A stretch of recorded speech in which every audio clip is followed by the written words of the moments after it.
Assalamualaikum. Kita ketemu lagi di pengantar ilmu ekonomi IEI 2C2. Kali ini kita akan membahas tentang biaya produksi. Mari kita mulai.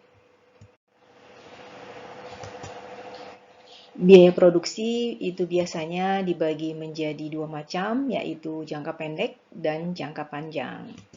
Biaya produksi jangka pendek itu berarti beberapa input dan biayanya bersifat tetap, tetapi untuk yang jangka panjang tidak ada biaya tetap karena semua input adalah variabel. Oke, jadi biaya produksi yang kita bahas di sini adalah biaya produksi untuk jangka pendek. Ya, biaya produksi untuk jangka pendek itu ada satu, biaya tetap atau disebut juga dengan fixed cost, biasanya disingkat dengan FC atau FC. Biaya tetap itu adalah biaya yang dikeluarkan oleh perusahaan namun tidak berubah untuk periode waktu tertentu dan sifatnya tetap. Jadi berapapun output dari perusahaan tidak mempengaruhi biaya tetap yang dikeluarkan oleh perusahaan. Contohnya adalah biaya sewa ruang atau sewa gedung ya. Jadi nggak peduli output dari perusahaan itu banyak atau sedikit, tetap biaya sewa gedungnya adalah sama untuk setiap periode waktu tertentu. Yang kedua adalah biaya variabel atau variable cost, biasanya disingkat dengan VC. Ya, itu adalah biaya yang dikeluarkan oleh perusahaan yang mana besarnya tergantung dari output perusahaan. Makin besar output dari perusahaan, maka biaya variabelnya juga makin besar. Yang ketiga adalah biaya total atau total cost. Itu biasa disingkat dengan TC. Nah, TC ini adalah gabungan atau penjumlahan dari biaya tetap dan biaya variabel. Bisa kita tulis dengan notasinya adalah TC itu sama dengan FC ditambah dengan VC.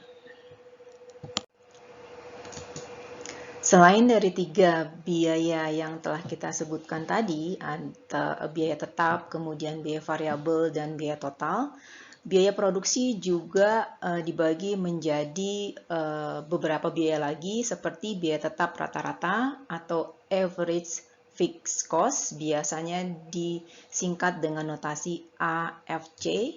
Ini adalah biaya tetap dibagi dengan jumlah yang diproduksi. Atau AFC itu sama dengan FC dibagi dengan Q. Yang kedua yaitu biaya variabel rata-rata atau average variable cost yang disingkat dengan AVC. Nah, AVC ini adalah biaya variabel dibagi dengan jumlah produksi atau AVC itu sama dengan VC dibagi dengan Q. Yang ketiga adalah biaya total rata-rata atau average total cost, biasanya disingkat dengan ATC.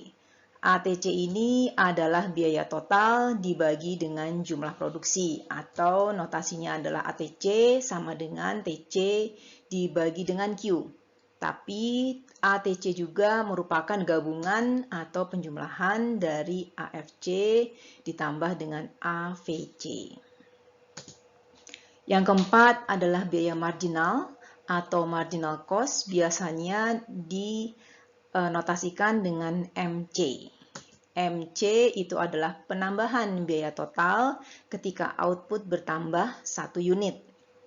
Jadi dihitungnya atau notasinya adalah MC itu adalah perubahan yang terjadi dari total cost-nya akibat ada penambahan output sebanyak 1 unit. Nah, apabila sekarang kita diberikan sebuah tabel biaya produksi, di sini adalah kita lihat ada beberapa kolom. Ya, kolom yang pertama ini adalah output. Nah, ketika kita bicara output, ini adalah jumlah output yang dikeluarkan oleh sebuah perusahaan. Contohnya adalah 3, 4, 9, 10, dan seterusnya. Kemudian di kolom kedua itu adalah FC atau disebut juga dengan fixed cost-nya atau biaya tetapnya. Apabila kita perhatikan di sini, biaya tetapnya nilainya sama karena memang biaya tetap tidak terpengaruh oleh output yang dikeluarkan oleh perusahaan. Jadi berapapun outputnya, biayanya tetapnya adalah tetap. Di sini adalah $50. Kemudian di kolom ketiga kita lihat ada VC atau disebut juga dengan variable cost. Nah, kalau kita perhatikan variable cost ini berubah-ubah ya. Dia semakin besar jumlahnya ketika output dari perusahaan juga semakin membesar. Oke. Nah, kalau kita lihat di sini untuk apabila perusahaan mengeluarkan 3 buah output, maka variable cost-nya adalah $38. Apabila perusahaan mengeluarkan 4 output, maka variable cost-nya adalah $50 dan seterusnya.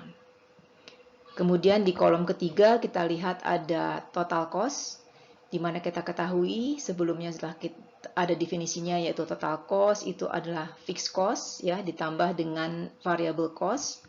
Maka total cost di sini adalah kita jumlahkan untuk output perusahaan sama dengan 3, total cost-nya adalah 50 ditambah dengan 38 atau sama dengan 88. Untuk output perusahaan adalah 4, total cost-nya adalah fixed cost yaitu 50 ditambah dengan variable cost yaitu 50 menjadi 100 dan seterusnya sampai output perusahaan adalah 32.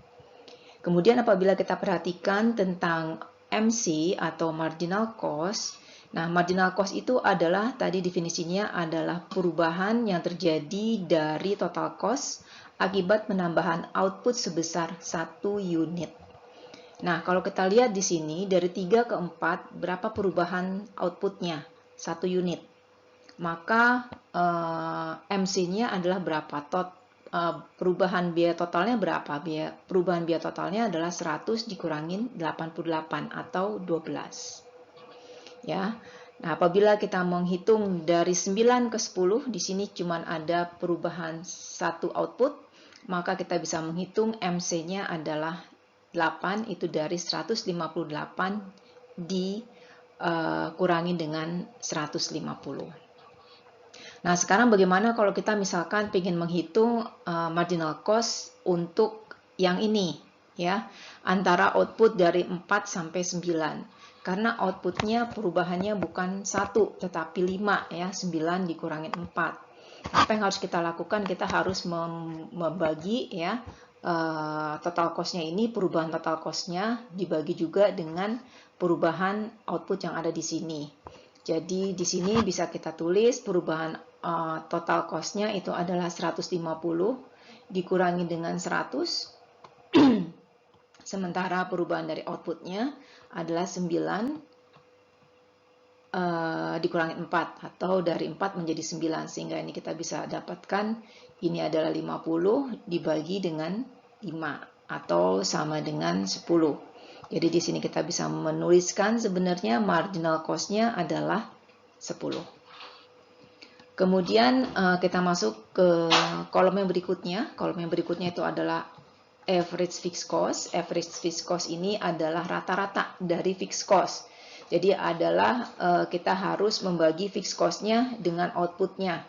Jadi 50 dibagi dengan 3, yaitu kita dapatkan 16,67. Kemudian 50 dibagi 4 atau 12,5 dan seterusnya hingga kita dapatkan yang di output 32 itu adalah 50 dibagi dengan 32 kita dapatkan 1,56.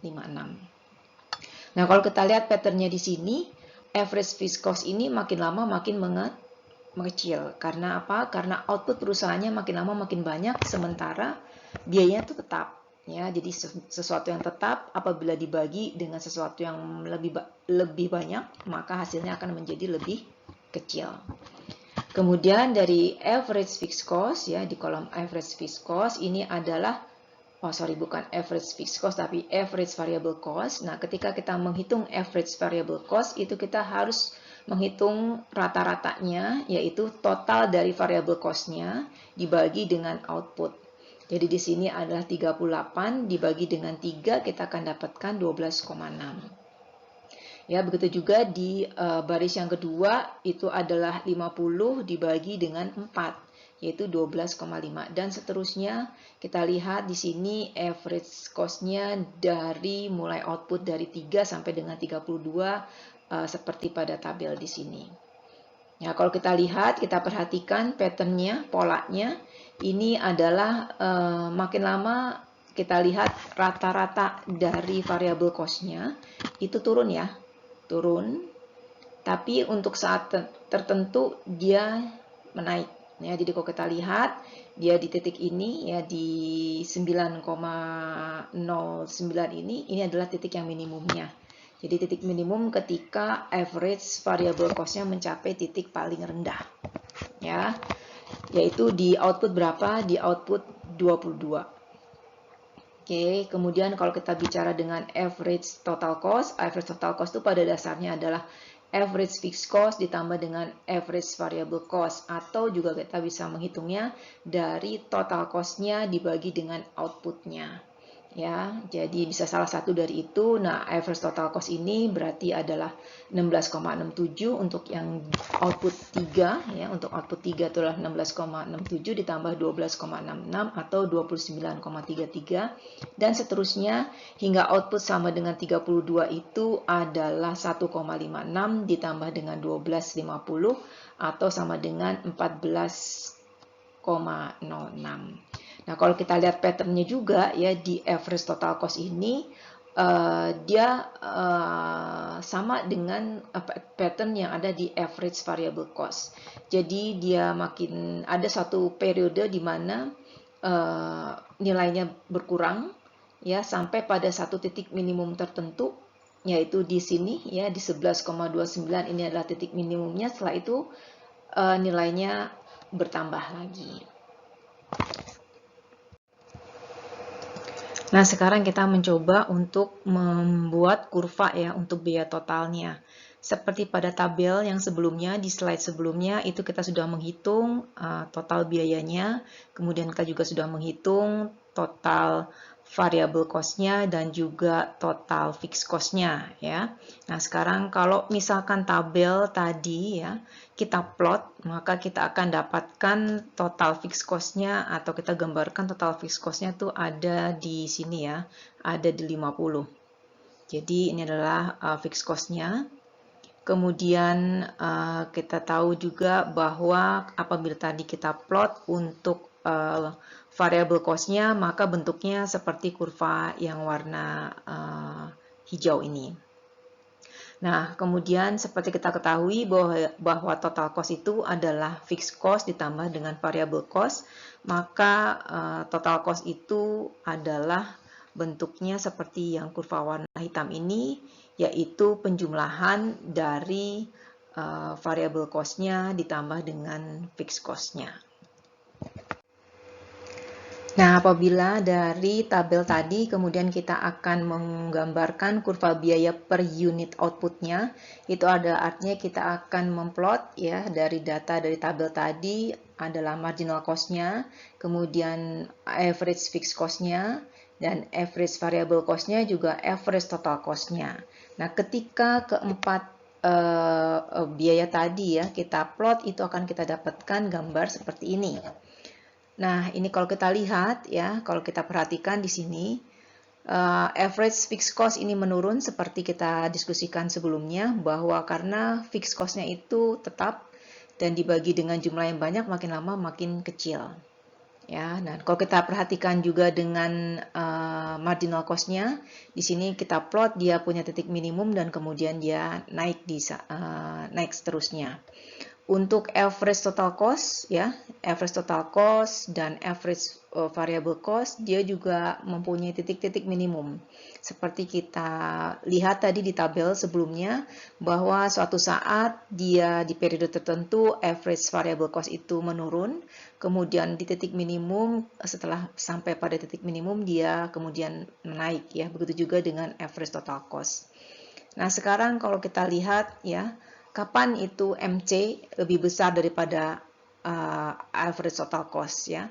MC lebih besar daripada average total cost ketika ATC naik ya, ketika ATC-nya adalah naik.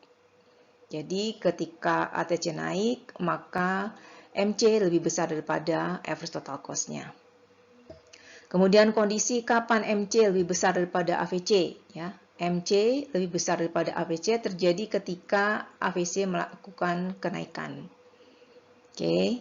Nah, apabila sekarang kita ingin tahu MC, kapan MC itu lebih besar, lebih kecil daripada ATC, jadi sini ATC lebih besar daripada MC-nya atau MC lebih kecil daripada ATC, itu terjadi ketika ATC sedang menurun. Ya. Nah, begitu juga kapan ya MC itu lebih kecil daripada ATC, yaitu kejadian ketika ATC-nya sedang menurun. Ya, ketika ATC sedang menurun, maksud saya AVC. Jadi ketika AVC sedang menurun, itu adalah kondisi di mana MC-nya lebih kecil daripada AVC-nya. Nah, kalau kita perhatikan di sini ya bahwa ketika MC memotong kurva AVC atau kurva ATC, ini ternyata MC memotong kurva AVC pada titik minimumnya. Ya, kepada titik minimum AVC. Begitu juga kurva MC ini memotong kurva ATC pada titik minimumnya. Ya, jadi di sini kita bisa melihat bahwa kondisi ya MC sama dengan ATC atau MC sama dengan AVC itu terjadi ketika ATC dan AVC itu ada pada titik minimumnya. Nah, kalau sebenarnya kita bicara tentang kurva tadi ini ya, 4 kurva ini, kurva MC, kemudian kurva ATC, kurva AVC, dan kurva AFC, ini akan banyak kita gunakan ketika kita menganalisis biaya produksi ya untuk sebuah perusahaan. Walaupun terlihat rumit, sebenarnya ini punya banyak manfaat ya apabila kita melakukan analisis. Nah, contohnya kalau kita lihat di sini, jadi dari informasi atau dari gambar kurva AVC ini sebenarnya kita bisa menarik juga informasi tentang fixed cost-nya ya, total fixed cost-nya itu berapa. Total fixed cost-nya ya. Karena total fixed cost itu pada dasarnya adalah area ya yang ada di bawah kurva AVC ini. Jadi contohnya, misalkan kita akan menganalisis ya ketika perusahaan itu mempunyai output sama dengan 5. Maka kita cari garis ke atas saja ya, kita tarik garis ke atas, ini di output sama dengan 5 ya. Dia perpotongannya di AVC di titik berapa? Ini misalkan di AVC dia punya perpotongan misalkan dengan P itu sama dengan 2 ya. Misalkan sini adalah 2.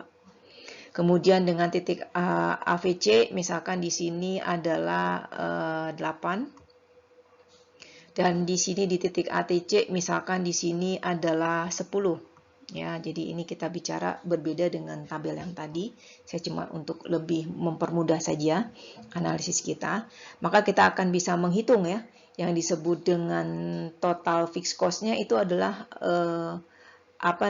area di bawah sini di mana outputnya sama dengan 5. Ya, atau ini sama dengan kita bisa tulis 5 dikali 2 atau sama dengan 10. Jadi total fixed cost-nya adalah 10. Kalau kita mau menghitung sekarang total variable cost-nya ya. Berapa total variable cost-nya? Nah, total variable cost-nya untuk output sama dengan 5 ya, untuk output sama dengan 5.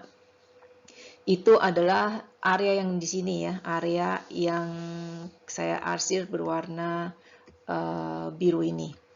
Ya, ini adalah luasnya ya, di mana luas ini bisa kita hitung sebagai 8 dikalikan dengan 5 atau sama dengan 40. Dan apabila kita ingin mengetahui, ini bukan average fixed cost ya, ini salah. Ini adalah total fixed cost ya, total fixed cost, total variable cost maksud saya. Nah, sekarang apabila kita ingin menghitung, misalkan total fixed cost-nya atau total cost-nya ya, total cost-nya, maka ini bisa kita hitung dari average total cost-nya. Ya, jadi average total cost-nya itu untuk output sama dengan 5 ya, untuk output sama dengan 5 itu terjadi ketika P-nya sama dengan 10. Maka dari itu total cost-nya itu adalah area yang diarsir yang terjadi di antara price sama dengan 10 dan kuantitas sama dengan 5, atau ini bisa kita hitung sebagai 10 dikali 5 atau sama dengan 50. Nah, dari sini kita bisa mendapatkan informasi total cost-nya adalah 50, untuk output-nya 5, kemudian untuk output yang 5 total variable cost-nya adalah 40. Nah, sehingga kita untuk total output 5 itu sebenarnya total fixed cost-nya itu adalah 50 dikurangi 40 atau sama dengan 10, atau bisa juga kita hitung dari areanya di sini yaitu 5 dikali 2. Sampai di sini dulu pembahasan tentang biaya produksi. Sampai jumpa.